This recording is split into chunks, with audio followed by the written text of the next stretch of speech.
I, Blair White, woke up in my small apartment in Brooklyn, New York. The morning sun streaming through the window illuminated the living room that was once filled with the laughter of my daughter, Sarah.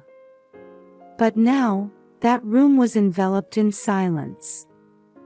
I stopped the alarm clock and crawled out of bed. As I stared at my reflection in the mirror, I saw deep traces of fatigue etched under my 42-year-old eyes.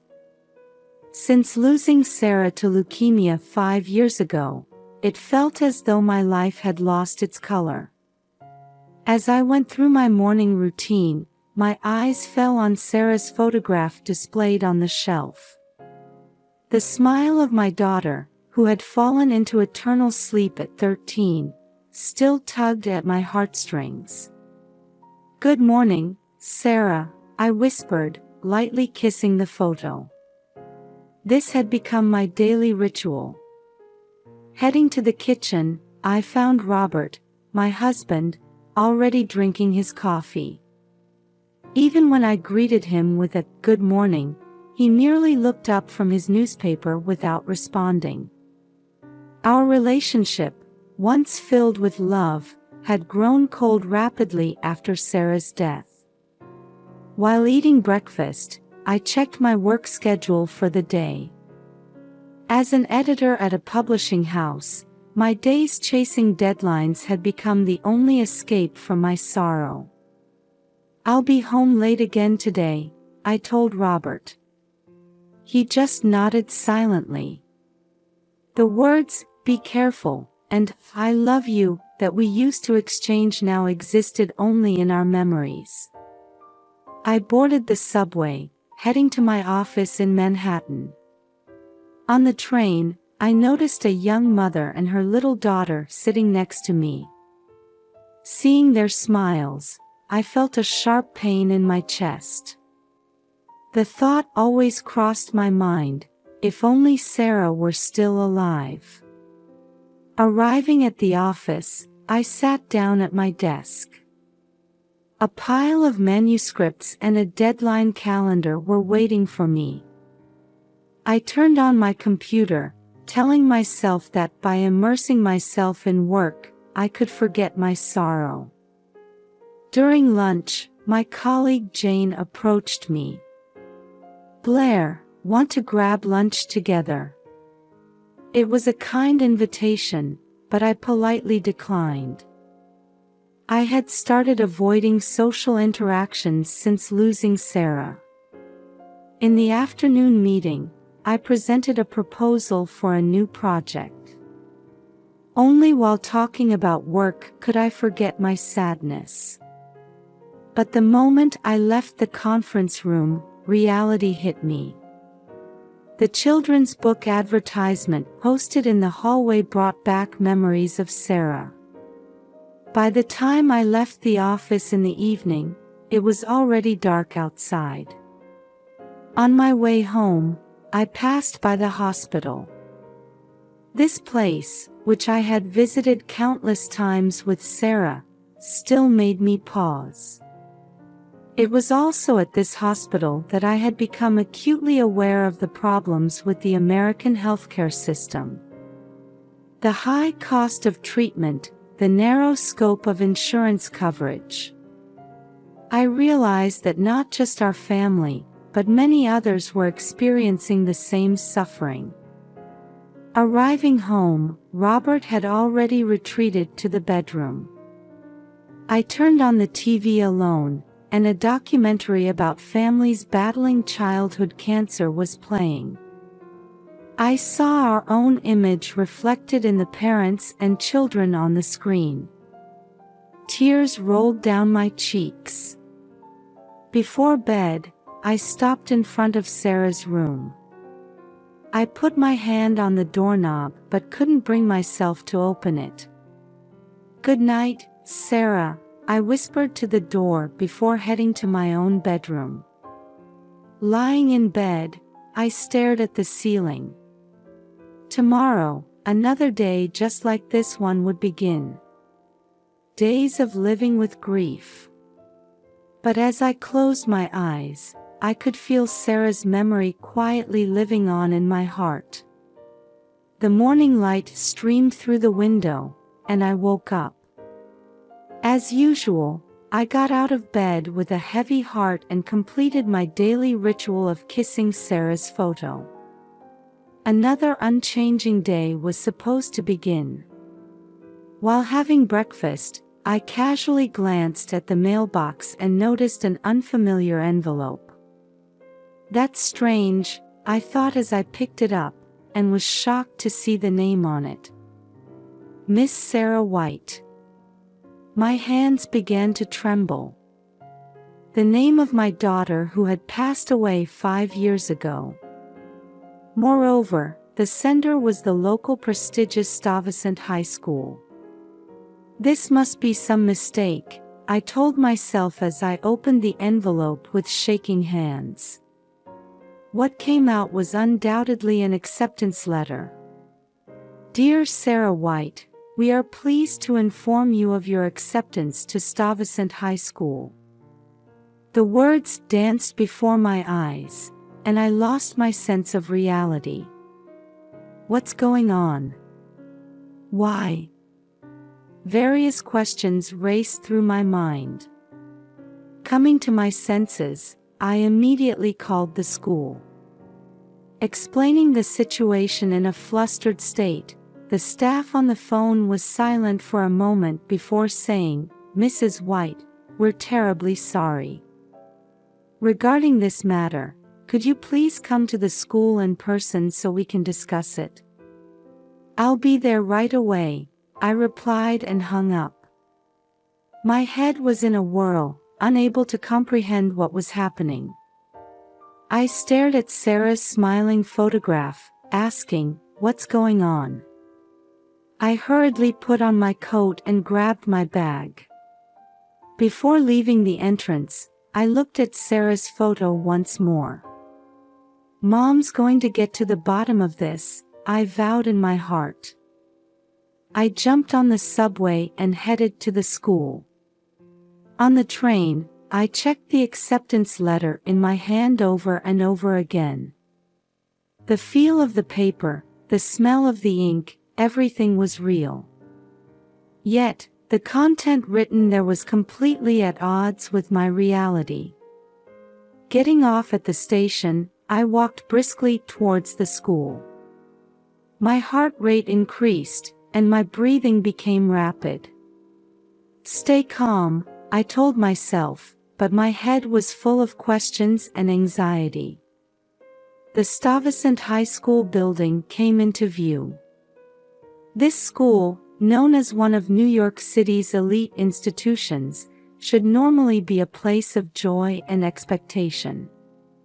But for me now, it was only a symbol of mystery and anxiety. I took a deep breath in front of the school gate to calm myself. "Sarah, Mom's going to uncover the truth," I whispered in my heart as I stepped into the school with heavy feet. After explaining the situation at the reception, the staff looked at me with sympathetic eyes and said, "We've been expecting you. Please, this way." Walking down the hallway, I saw students' artwork and awards displayed on the walls. All things Sarah never got to experience. With a heavy heart, I knocked on the door of the room I was guided to. In response to a "Come in," I entered the room, and a middle-aged woman stood up to greet me. "Mrs. White, we've been expecting you." "I'm Meryl Thompson, the vice principal." Prompted to sit down, I took a seat with a tense expression. Meryl took a deep breath and began, "Mrs. White, actually." At that moment, I intuitively felt that my life was about to change dramatically. Meryl Thompson's voice echoed in the quiet conference room. "Mrs. White, actually." At these words, my heart began to race. This acceptance letter was indeed issued in the name of Sarah White. However, it's... Meryl continued, choosing her words carefully. It's for another child of your husband, Robert White. I was at a loss for words. My mind went blank, and I started to hear a ringing in my ears. Another child, was all I managed to utter. Meryl looked at me with sympathetic eyes and slowly continued her explanation. Mrs. White, we only became aware of this situation recently. In fact, Robert White has twin sons. Their names are Trey and Tom, and they're both 15 years old. This can't be true. I mumbled. Why are you telling me this? Meryl took a deep breath and said, last week, Trey took the entrance exam for Stuyvesant. At that time, his foster parent explained the situation to us. Various questions were swirling in my mind. Robert's betrayal, the hidden children, and why this school knew so much about it. Trey's mother knew about your existence. And she decided it was time to tell Trey the truth. Meryl continued. She wanted to reveal everything on this occasion. That's why she told us the details as well. I sank deep into my chair. But, why under Sarah's name? Meryl's expression turned apologetic. That's another surprise. Trey recently learned about your daughter. He strongly wished to enroll under the name of his deceased sister. At those words, something inside me seemed to break. Anger, sadness, and confusion all rushed in at once. I can't forgive this, I said in a trembling voice. Using Sarah's name, without permission. Meryl quietly continued. Mrs. White, we were also perplexed at first. But after hearing Trey's thoughts, he seems to genuinely care about Sarah. He wants to study at this school as a way of honoring the sister he never knew. I stood up. That's enough. I don't want to hear any more. Meryl hurriedly said, Mrs. White, we understand the complexity of this situation. That's why we felt it necessary to meet and talk with you directly. But my head was already full of confusion. Robert's betrayal, the hidden children, and using Sarah's name for admission. I couldn't forgive any of it.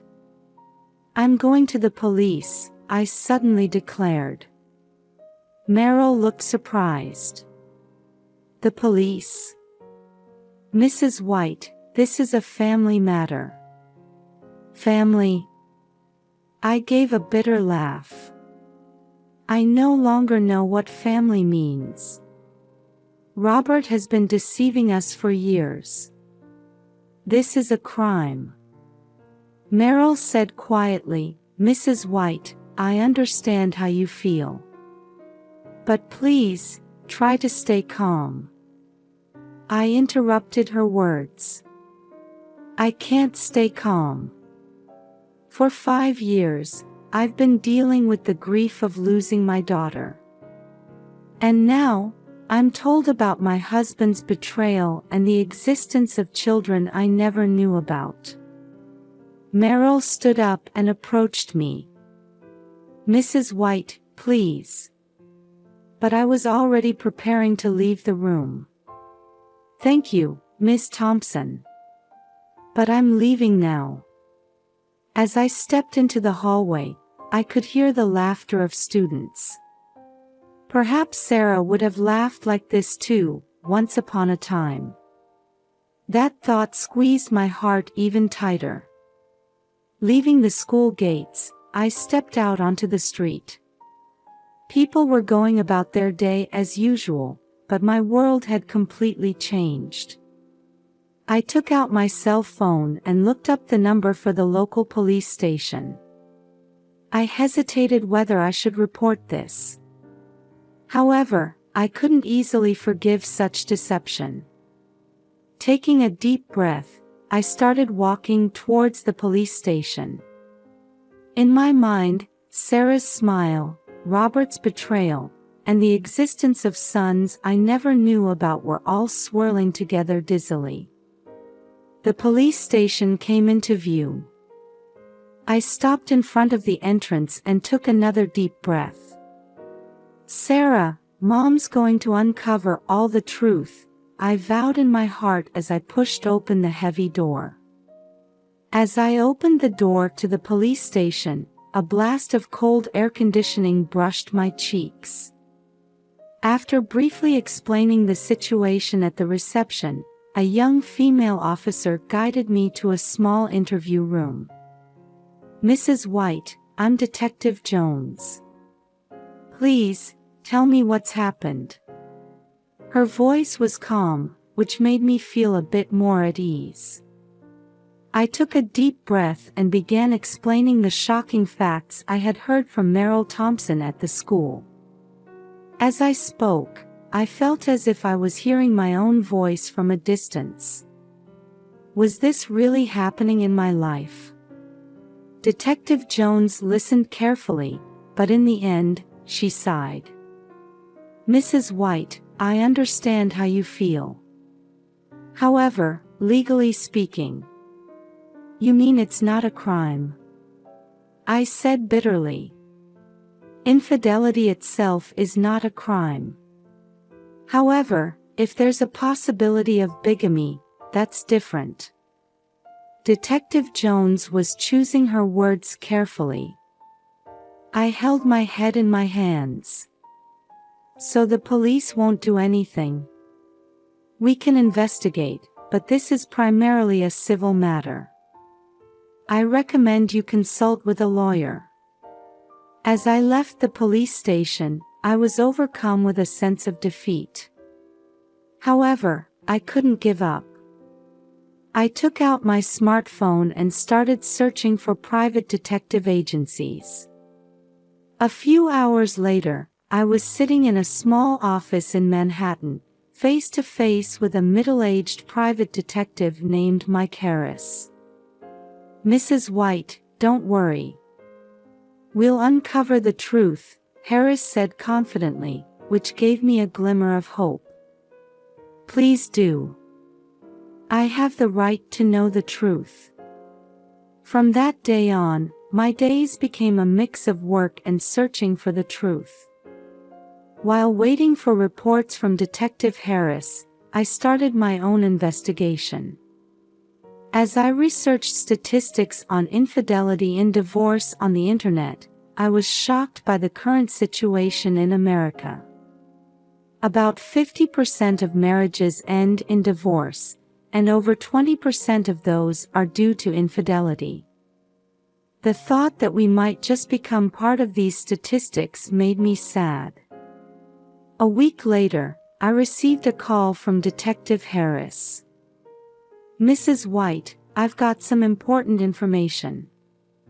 Can we meet?" When I rushed to his office, Detective Harris spread some photos on his desk. "These are Trey and Tom." The 15-year-old boys in the photos indeed resembled Robert. I felt a tightness in my chest. Their mother's name is Lisa Johnson. It seemed she had a relationship with Robert 20 years ago.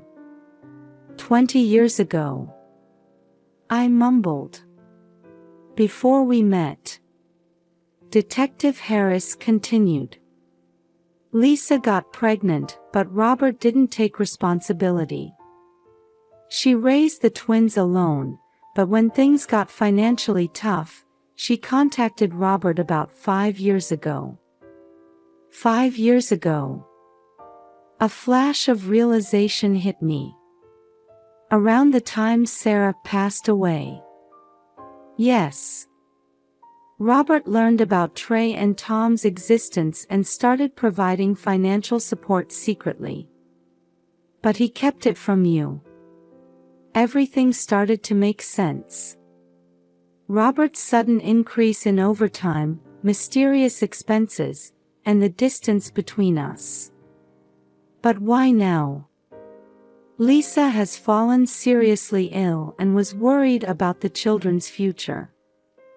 She probably wanted Robert to take full responsibility. I sank deep into my chair. For the past 20 years, another family had existed without my knowledge. The reality of single parents in America crossed my mind. About 30% of all households are single-parent families, and many of them face financial difficulties. Lisa must have been part of those statistics. "Mrs. White," Detective Harris said quietly. "What do you want to do next?" I took a deep breath. "I'm going to meet them. Trey and Tom, and Lisa. I want to see the whole truth with my own eyes." Detective Harris nodded. "I understand. I'll arrange an appointment." As I left the office, the setting sun was painting the city red. A new reality was waiting for me. Whatever it might be, I was determined to face it. For Sarah's sake, and for my own. I woke up to a phone call from Detective Harris. It was still before dawn. "Mrs. White, we found out where Trey and Tom are." My heart raced at those words. "Where are they?" I asked hurriedly. "They're being raised by separate foster parents. It seems Lisa Johnson became seriously ill and entrusted the children to foster care." I gasped. "Separately? But why?" It's often difficult to place siblings in foster care together. I'll explain the details when we meet.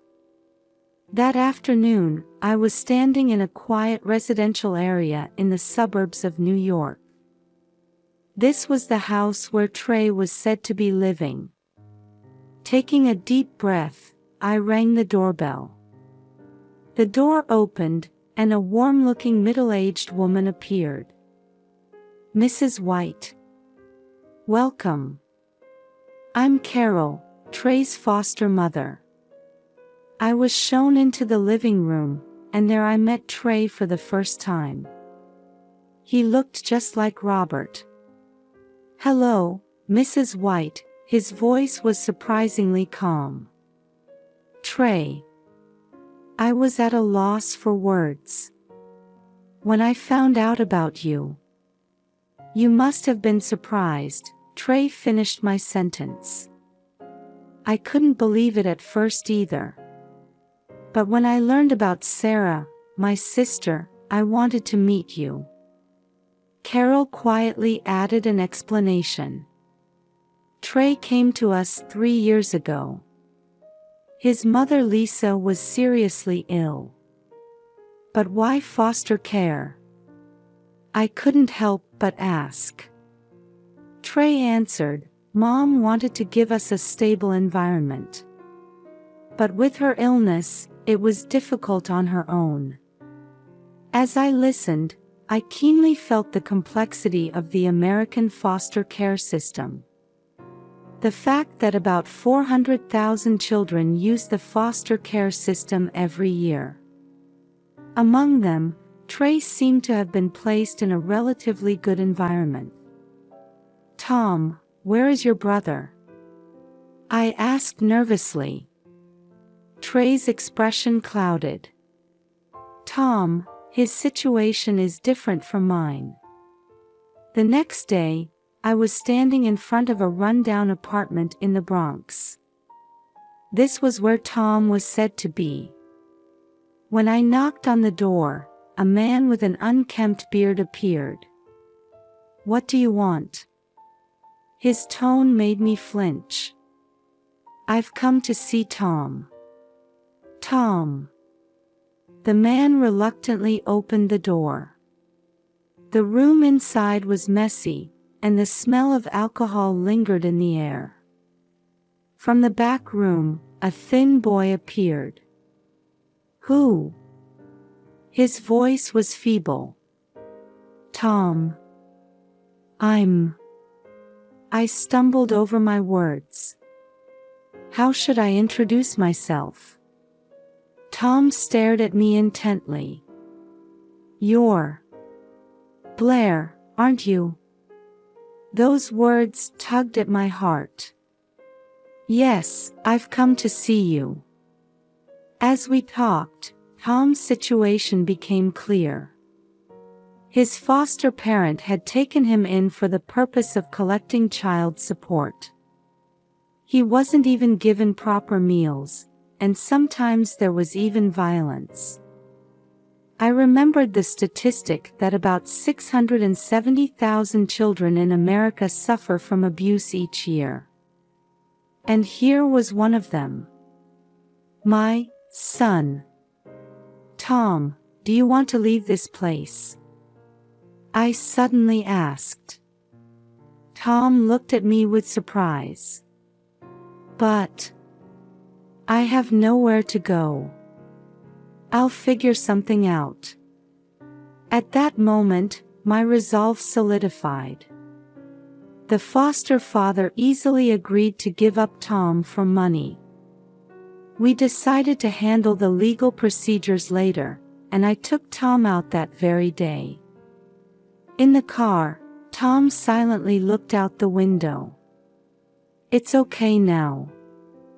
You're safe," I said. He nodded slightly at my words. We arrived at a hotel, and while Tom was taking a shower, I called Trey.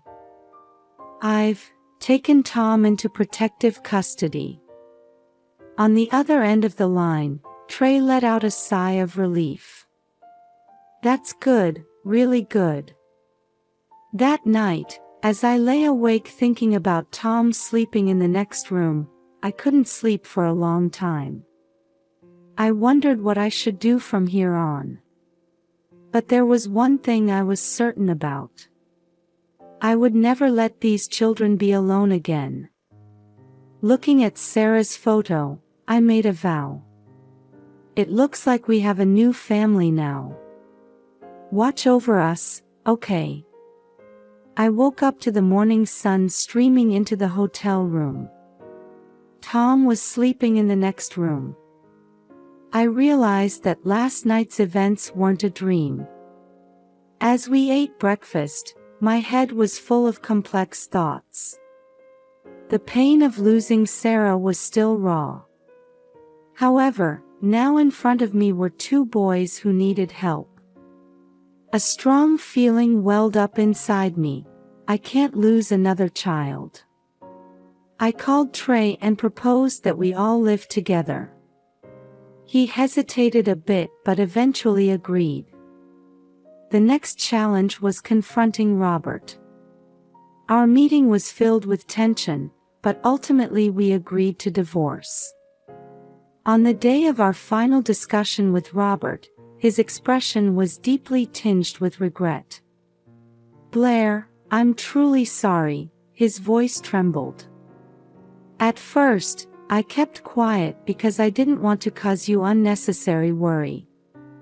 But I know now that was the worst choice I could have made. While I tried to maintain a calm exterior, inside I was seething with anger and sadness. "Why didn't you tell me earlier?" Robert heaved a deep sigh. "I was a coward. I knew how much you were suffering after Sarah passed away. I thought if I told you about this then, I'd lose you completely." I gave a bitter smile at his words. In the end, that choice tore us apart. Robert nodded. "I know. I've done something unforgivable. But Trey and Tom, Please. Don't worry, I cut him off. I'll take care of them. You'll pay child support as part of the alimony. Robert looked surprised, but soon his expression changed to one of resignation. I understand. If that can be even a small atonement. After that, Robert began sending child support regularly. Sometimes he would inquire about Trey and Tom's well-being. Although he didn't meet them directly, he seemed to be trying to build a relationship little by little through letters and emails. While harboring complex feelings, I didn't completely cut off Robert's efforts. The children have the right to decide their relationship with their biological father for themselves. That was the conclusion I came to. The alimony will be used for Trey and Tom's care, I informed Robert. He nodded silently. I could see regret in his eyes, but it was too late. The legal procedures were more complex than I had anticipated.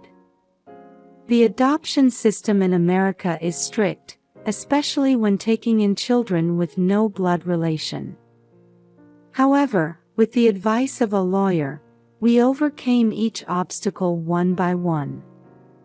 Family court hearings, home studies, and countless document preparations. After going through all these processes, I was finally able to obtain legal custody of Trey and Tom. But this was just the beginning. Tom, in particular, suffered from night terrors and anxiety attacks due to his past trauma. I consulted specialists and learned about caring for children with trauma. We tried various therapies such as CBT, cognitive behavioral therapy, and EMDR, eye movement desensitization and reprocessing. At the same time, I started receiving counseling myself. Sarah's death, Robert's betrayal, and the sudden new family. I needed to face and process these events. It was around this time that I joined a support group called Bereaved Parents of the USA. Meeting other parents who had lost children and sharing our experiences helped heal my emotional wounds little by little. Reconstructing our family was not easy. Trey and Tom also struggled to make up for the years they had spent apart. However, changes gradually occurred. Family meal times increased, and on holidays, we started going out to the park together.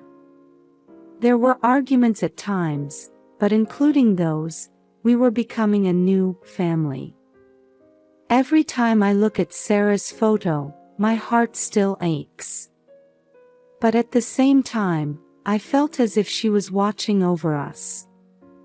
Sarah, Mom is doing her best. We're creating a new family with your brothers. Watch over us, okay? Sometimes I wondered if this decision was the right one. But every time I saw Trey and Tom's smiles, those doubts vanished. They gave me a new purpose in life. While cherishing Sarah's memory, they gave me the courage to move forward at the same time. On a spring morning in May, we were heading to the Stuyvesant High School entrance ceremony. Are you nervous? I asked Trey, and he smiled a bit shyly. You'll be fine, Trey. You can do it, Tom encouraged. Over the past year, the bond between the two had deepened remarkably. As the ceremony began and the names of new students were called out, when Trey White was announced, the three of us looked at each other and exchanged smiles. On the way home, we stopped by Central Park. It was Sarah's favorite place. Sarah, did you see? We've taken a new step forward, I whispered in my heart. Trey and Tom seemed to be thinking the same thing. We're surely being watched over by Sarah, aren't we? Trey said quietly. At those words, I couldn't hold back my tears. They weren't tears of sadness. They were tears of hope and gratitude. With Sarah's memory in our hearts, and together with our new family, we continue to move forward. There will surely be more challenges ahead. But we're no longer alone. Because we have each